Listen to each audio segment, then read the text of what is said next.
Hi guys, hindi ko na napakita sa inyo. May kaprasa tayong karne, sinangag ko. At may bawang tayo dito at sibuyas. Isasangag ko lang siya. At ayan ang isasama ko, spinach. Ilang cube lang yan. Okay na po yung ating sibuyas at bawang. Transparente na. Yung ating sibuyas kalahati lang nilagay ko. At 2 butil na bawang. Bahala na po kayo. Ayan. Lalagyan ko ito ng kaunting tubig. Mag-add po ako na rin kaunting nor cube kalahati. Haluin natin at lutuin natin ito sa mga 5 minutes lang.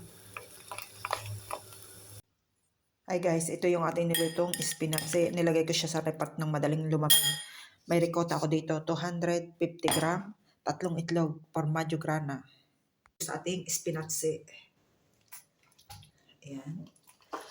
Hindi pa ako nakakapag-impel. Lumamig na naman ay kung din magsuot ang inday ng ng tawde. Aray. Pelpa. Ako nilalamig. Yan. Itlog. 2 ilalagay ko. At aring isa. Wait lang ha. Lagay na nga natin pareho ang 2. Yan. Ay. 2. Yung isang itlog, bali 3 ito. Yung puti, sinama ko din eh. At itong dilaw, mamaya natin gagamitin. Itong ating formaggio grana, ilalagay ko na 100 grams siya ha. Hindi ako maglalagay din ng asin, may asin na yung ating spinach. Haluin natin. Hanggang sila ay magsama-sama. Ako na rin ha. Haluin mo. Papakian na.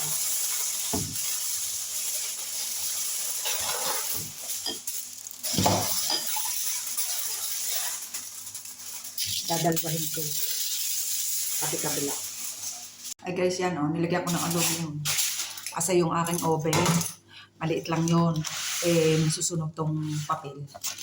Aring ating pasta espolya, bubutas-butasin ko ang ilalim. Para yung hangin niya, basta bubutas-butasin po. Gumamit ng tinidor. Hindi naman sobrang dami. Importante. Mabuta. Ngayon, malaki ang aking pasta espolya. Ay bahala na sila kumain.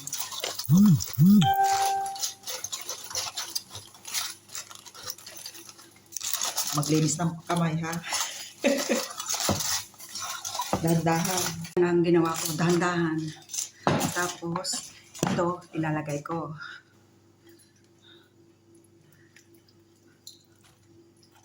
Yan. Salo na natin lahat. Aray, pwede yung tikman ko ang inyong ginagawa at yan man ay luto na.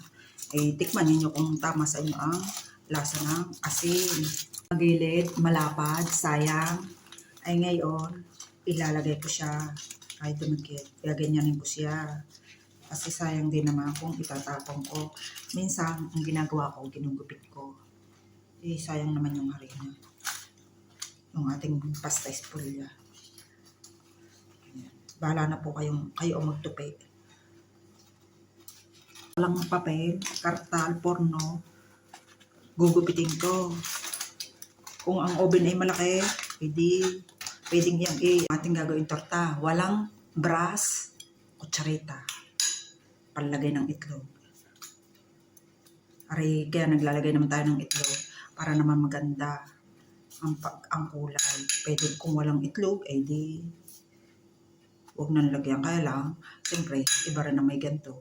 May, parang nagagawa sa, diga yung tawag doon. Yung kopya, nilalagyan natin ng ganyan. Aray, lulutuin lang natin sa 30 minutes. Meron pa natin ang kaunti. Ilalagay ko din sa ibabaw. Yan, 30 minutes natin lulutuin. 120. Nasa ventilato siya. Yan guys, ito yung ating torta. Palamigin bago kainin at mainit yan. Salamat sa inyong panonood. God bless, bye-bye.